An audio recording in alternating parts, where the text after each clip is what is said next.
你要吃我啊？你不炖个汤？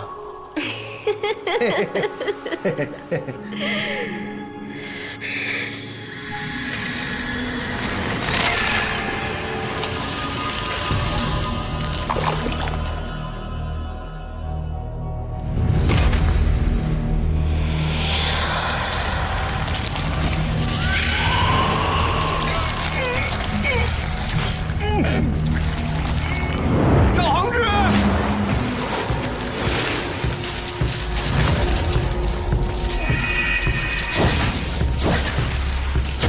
三昧真火，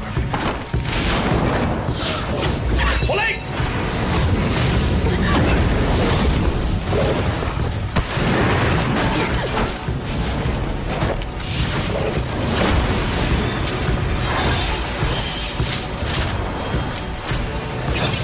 伏魔！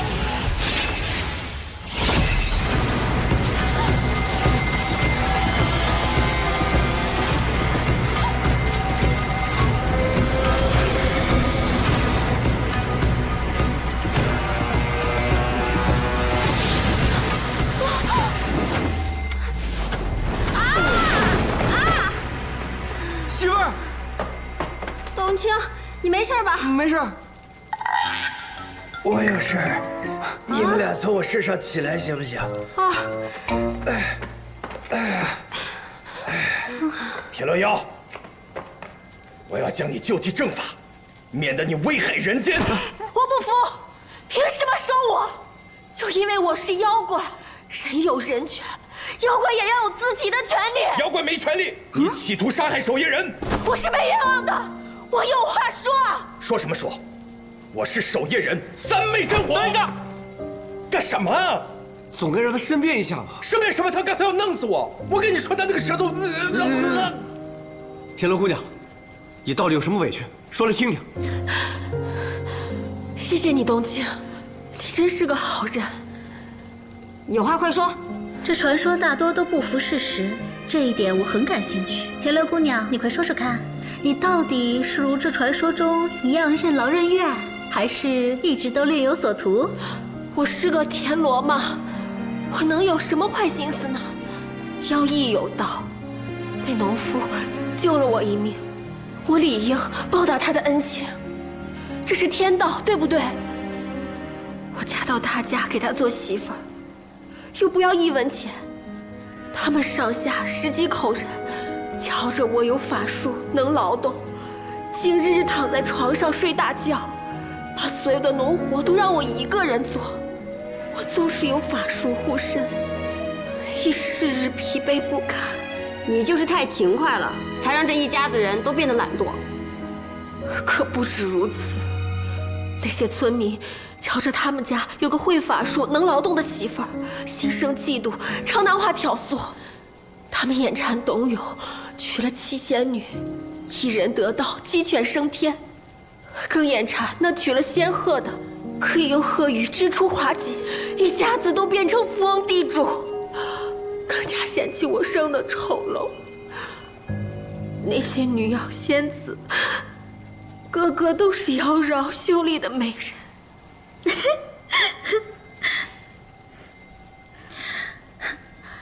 你这样子确实。娶我的时候怎么不嫌？难道是瞎了吗？不过是穷的娶不到媳妇，不娶白不娶。但是我为他们一家操持的家境好起来了，别嫌弃我了。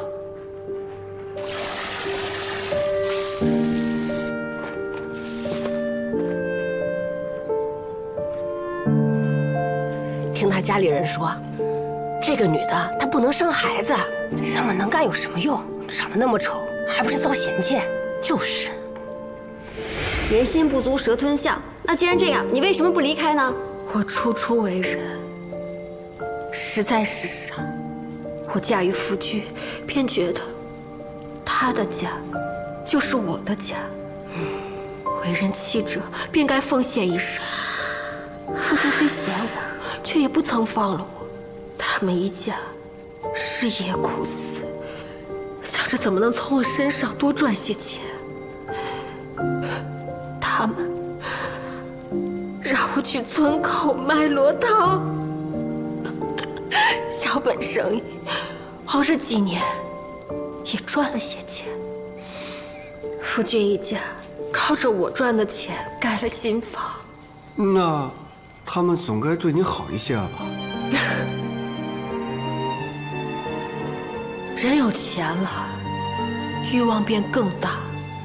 忽有一日，我公婆便来跟我说，要为我相公纳妾，说已经说好了邻村的女子。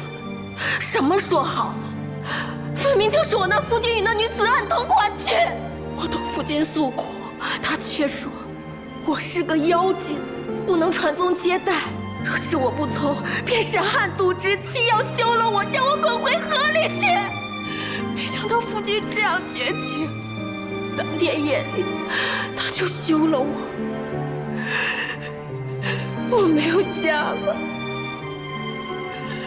我也回不去河里了。后来又遇到一些男人，他们都一样，看着我一个独身女人守着这么一个生意，都想来占便宜，图了身子又想图钱，他们没一个好东西。田六瑶，你说完了吗？现在就收了你，三昧正火。哎，这姑娘挺可怜的，你今天怎么这么铁石心肠啊？他是得弄死我啊！那不是未遂了吗？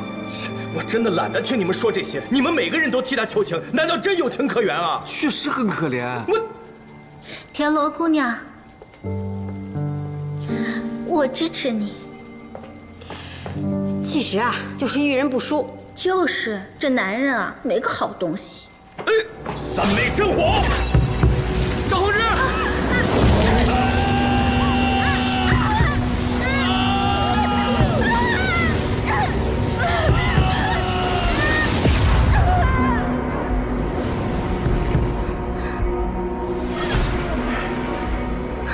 你玩阴的？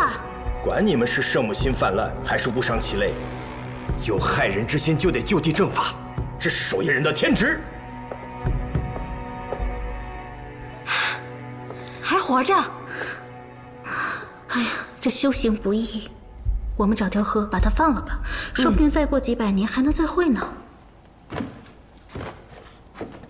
要放你放，就这么大一摞，你花钱找一辆卡车拉。都起过来。我现在脑子有点乱，我想找你们确定一下，平时点的罗汤是不是我喝的最多？不是这儿不是有出口吗？门在哪？爱情。